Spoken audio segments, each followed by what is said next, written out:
1 tarde. E o cachorro agora, Ju? Ó. Pedala, morena. Vai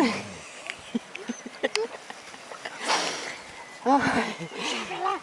Eu deixo esses cachorros bem loucos, então tudo tem que levar pro veterinário. Agora vai, bota. Ó. A Neila ainda é mais firme que eu. Eu tenho medo de cair. Tem que botar os 2 pés de vereda. Eu já tô igual o Jane. Eu pego um pulo, eu vou só pulando daí com o outro.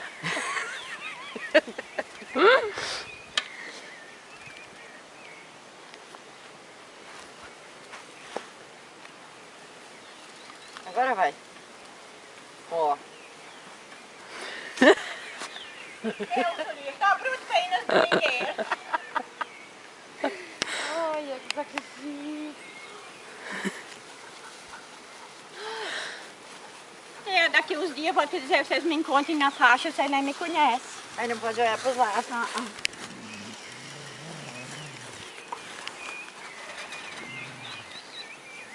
Mas esses cachorros caminham pra você deitar, viu? Ó.